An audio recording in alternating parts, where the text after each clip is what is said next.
So tila naungkat nga po mga idol, ang galit ng mga Mexican boxing fans sa Japanese Monster na Naoya Inoue dahil sa naging resulta ng laban ni John Rolly Casimero kalaban sa Luis Neri. Kung saan mga idol ayon sa mga Mexican boxing fans, ngayon alam na daw nila kung bakit takot si Inoue kay Casimero. Pinakita daw talaga ni Alas mga idol sa laban nito kay Luis Neri na meron talaga ito rights para labanan si Inoue. Kaya advice ng mga Mexican boxing fans, labanan daw ni Inoue si Casimero kung siya daw talaga ang tunay na malakas sa dibisyon. Sa mga hindi po nakakaalam mga idol, kabilang din ang mga Mexican boxing fans sa dismayado. Bakit hindi natuloy ang laban ni Casimero at Inoue? Lalo na nung bantamweight pa sila matapos maging undisputed ni Inoue sa 118 pounds. Nung nakalaban nito si Paul Butler, na dapat daw si Casimero ang nilabanan ni Inoue kasi ang Pinoy daw ang tunay na champion. Pero meron daw pagkakataon si Inoue na labanan pa din si Alas. Pero hindi niya daw ginawa mga idol at umakyat ito ng timbang sa 122 pounds. At sa ngayon daw mga boss, dahil sa malaking statement na Casimero sa laban nito kay Neri, kung saan mas tinapos na mas malupit ni Alas si Neri kaysa kay Inoue, baka magbigay na naman daw ito ng palusot mga idol ang Japanese Monster para wag labanan si Casimero. Well, sa totoo lang mga idol, hindi tayo naniniwala na takot talaga si Inoue kay Casimero. Makailang beses na po si Inoue nag-attempt na labanan si Alas, pero ang problema palagi ay na kay Alas. Bagamat gayon pa man mga boss, hindi pa naman tapos ang karera ni Casimero. Abangan natin kung mapansin ito ni Inoue, baka mapapayag ng hapon sa laban.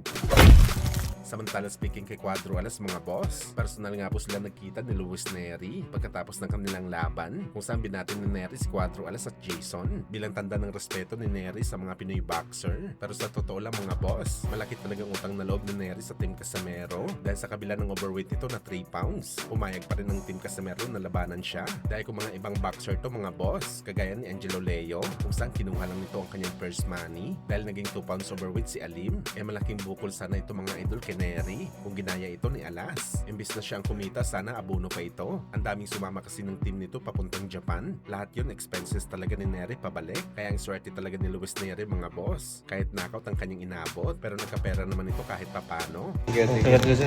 Thank you.